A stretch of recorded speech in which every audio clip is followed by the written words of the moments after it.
Happy October 1st.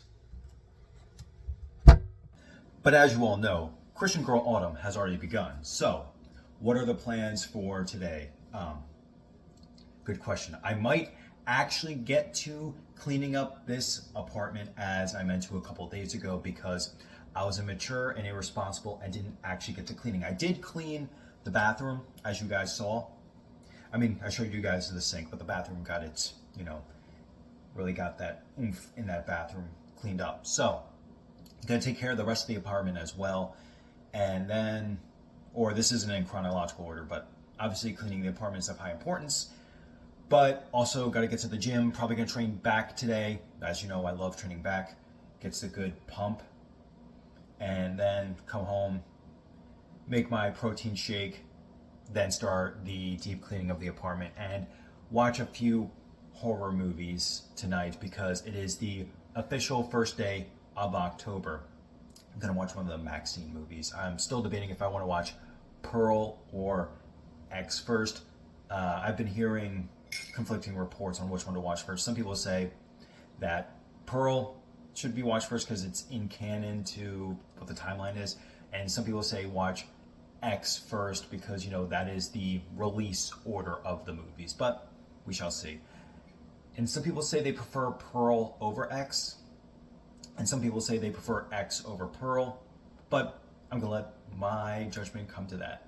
I'm a huge fan of Ty West. I like his movie House of the Devil a lot. That's actually one of the creepiest movies if you haven't seen it yet. Anyways, guys, I gotta finish this. We're gonna make a pre-workout and then we're gonna head over to the gym. I'll catch you guys in a little bit. Peace. Like feet. Like feet. Okay, I got my change of clothes here. I got my pre-workout over there, and we're gonna start making our way to the gym. Let's get on the bounce.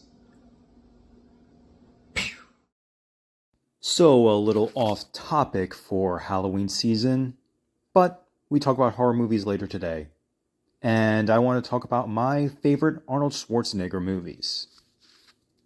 As everyone knows, Arnold Schwarzenegger is the most influential person in bodybuilding and is one of the most inspirational people in general. Just his entirely wild life story is something to behold. I even read his book, Total Recall. Great book.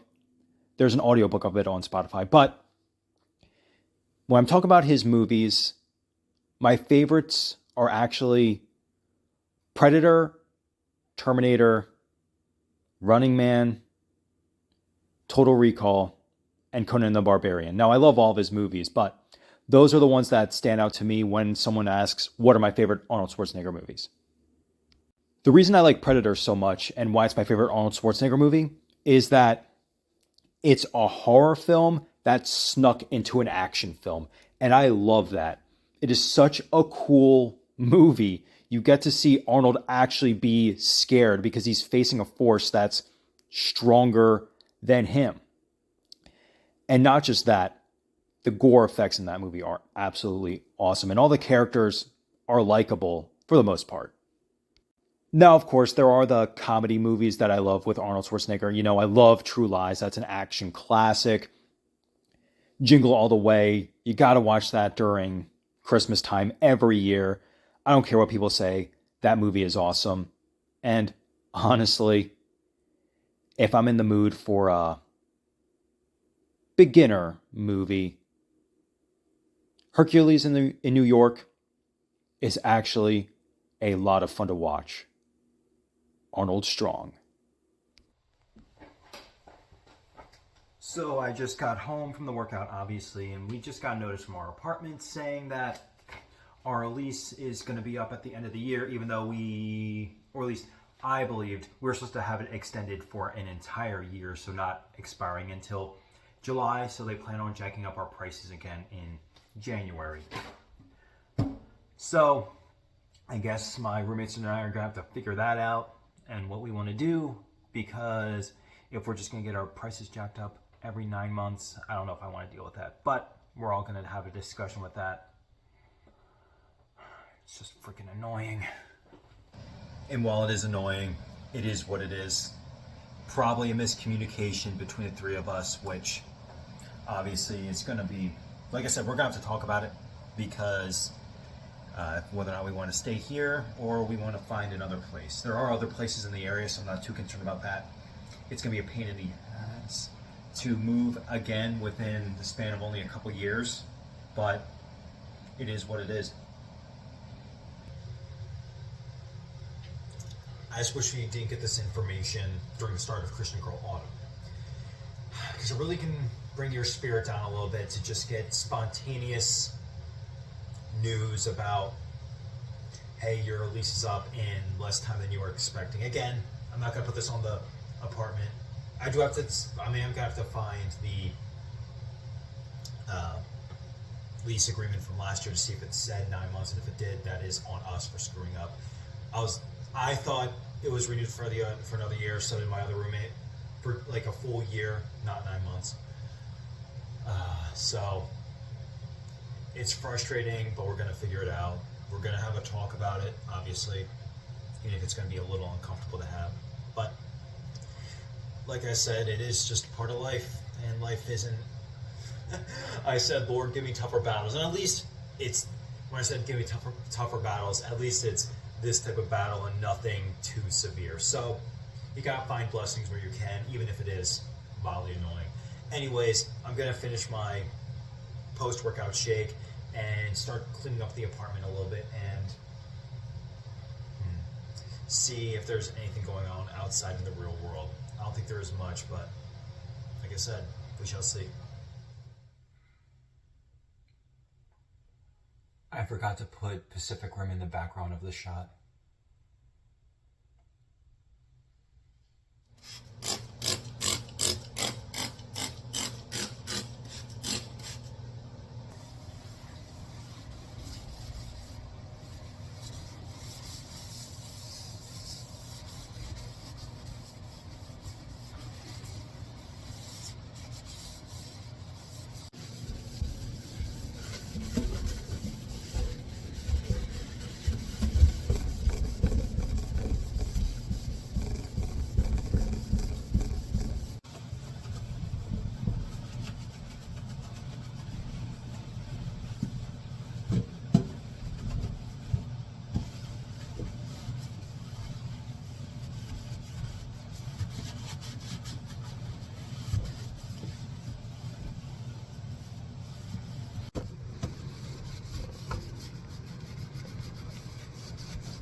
What, did my hair shrink in between takes? No, this is actually the day after and I got my hair cut. It's wet now, so that's why I'm looking a little bit straggly, still waiting for it to dry off. Now, this is actually take 2 on my discussion of why I believe Christians should get into horror. Now, the first time I recorded it, it was a lot of rambling. I couldn't really get my thoughts straight. I was really excited to watch the movie X. Good movie, by the way.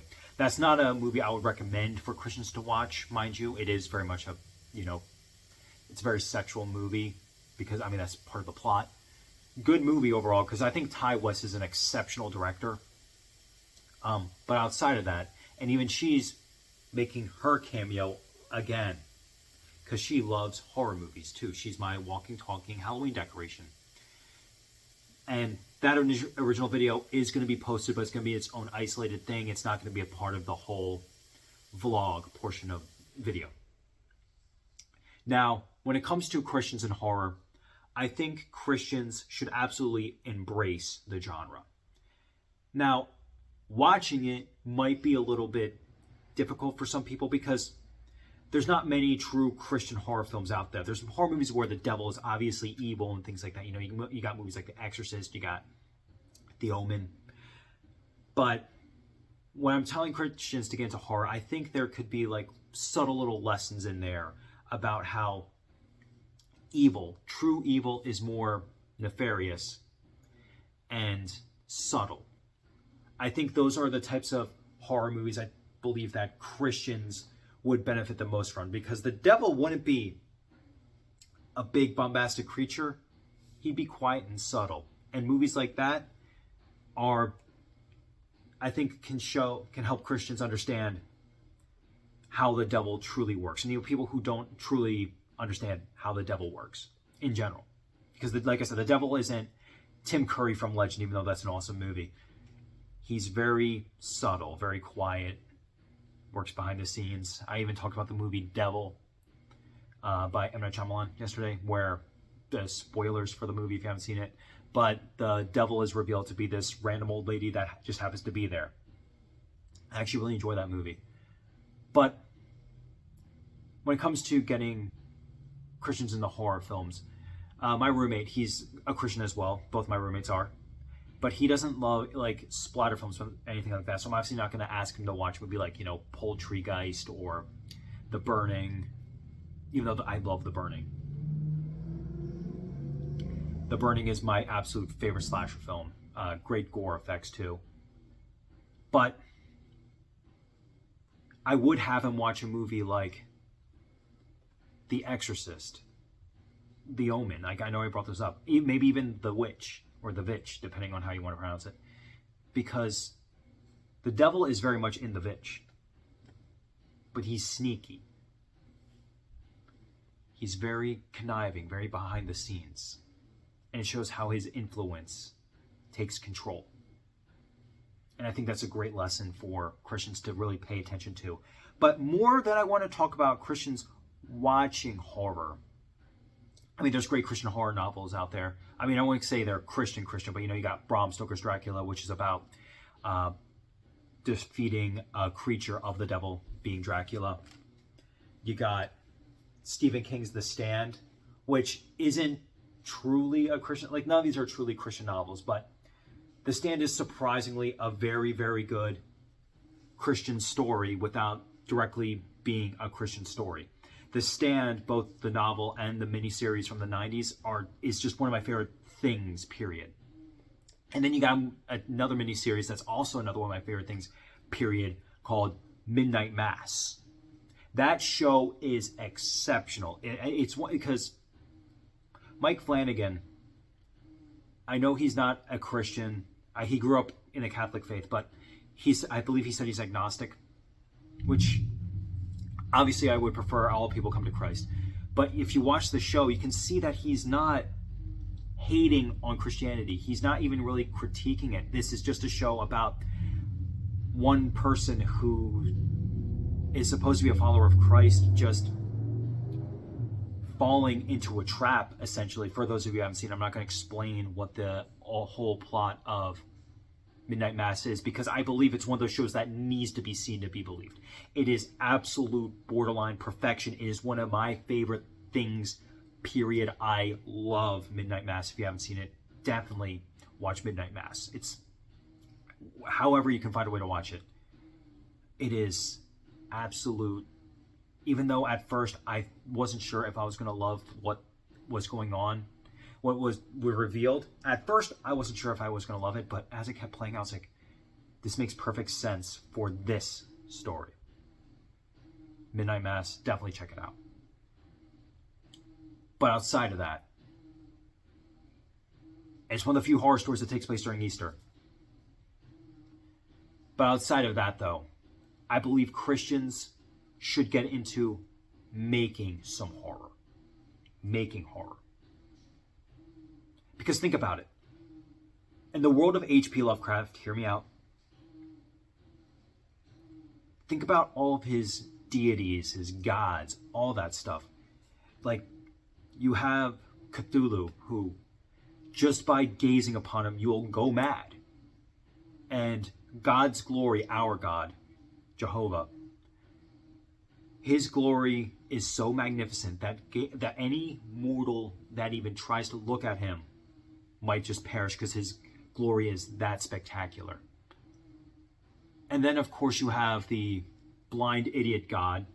I'm not even going to try to pronounce that name, by the way. Who has to be sung asleep, because if he wakes up, it'll destroy all of existence as you know it. Now, our God, who's an awesome God, is not some blind idiot God, but he does have angels around him always singing.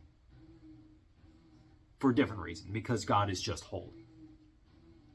So tell me if, one way or another, if Christianity doesn't somehow also, whether directly or indirectly, inspire actual horror stories. Again, like what's like Lovecraftian horror, if not just takes on like biblical mythology. I mean, we all know what biblically accurate angels look like, right? Those borderline monstrosities that say, be not afraid, and you're just like, this is the most horrifying experience I've ever had in my life. The fact that we don't have movies that have biblically accurate angels in them is actually mind-boggling. Nope is probably the closest thing, at least in recent memory, because more often than not, you have angels that look more like guardian angels, where guardian angels actually resemble human beings, but they're considered something different from actual biblical angels. And I remember hearing that technically biblically accurate angels aren't actually angels, they're their own separate species. Because you can, like, just imagine the visual of a seraphim or a throne on the big screen. The fact that it has not been taken advantage of yet is actually outstanding. The possibilities are never ending, my friends. It's a borderline kaiju film.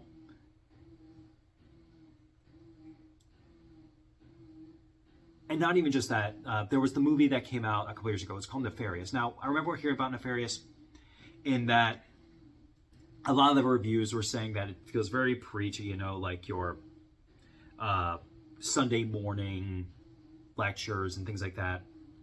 And there's nothing wrong with a Sunday morning lecture.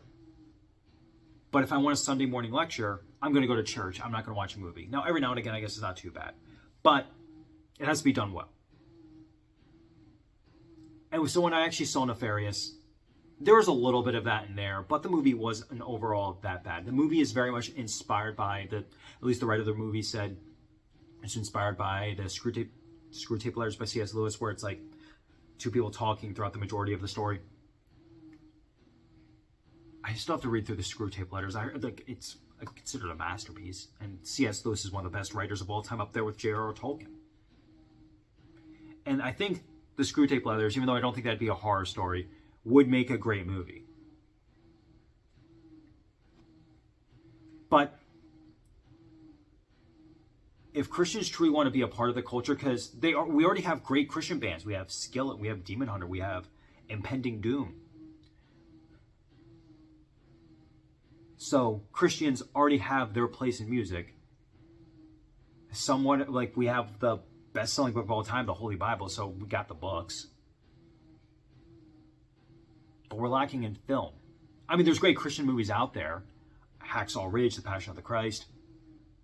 Silence, kind of. So there are good Christian movies out there. But how many good Christian horror movies? And again, it has to be a case where the movie isn't just preaching, it's intermingled in there. Like, the science fiction book I'm writing is very much inspired by my Christianity, where it's us versus the devil. I can't get too much into it because I don't want anyone stealing my idea. And I just think that if we take our faith and actually use it to our advantage, this cat is very fussy. We can have some pretty great works of fiction. We can have some pretty great movies. This cat really wants to be the mascot of this channel, if you haven't noticed. Again, I think it is just a huge, huge missed opportunity that we do not have movies that feature the biblically accurate angels.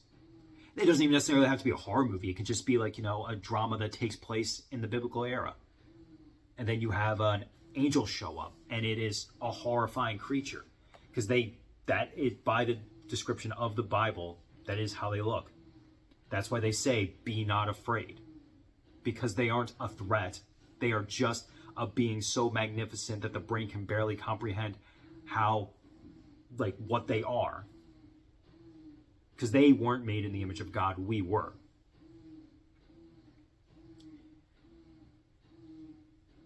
Because film is one of the most impactful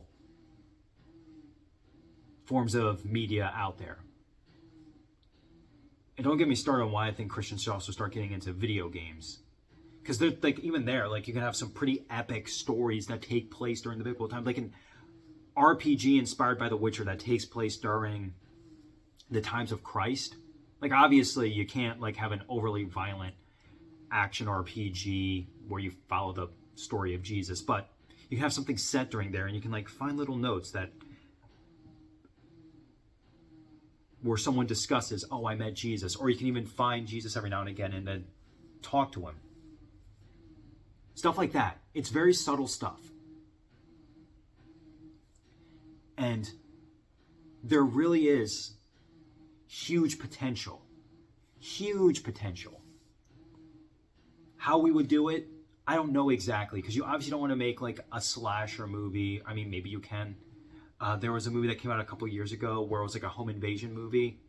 Might have been called Shut In. I haven't seen it, but apparently it is very Christian inspired, where at least the characters are Christian, and you'll see crosses every now and again. Stuff like that actually is a much more effective thing, where the characters like can be, because even like the story doesn't have to be a quote unquote Christian story. It can be a story that has Christians in it, and they just follow their faith throughout the story, and they're just unfortunately in a bad situation. Now, of course, they can't just, like, they're not going to just start, like I said, doing the Sunday morning sermon. But I think the potential there is, because one of the works of the Bible is, we talked about, is there were people who suffered greatly, but they still followed Christ. And I think something like that would work, where it's like they're going through a horror situation, but they're still putting their faith in God. Not like The Conjuring, where it has to be like a ghost story or anything like that, but that might work. It doesn't, like I said, it doesn't even have to be a torture story.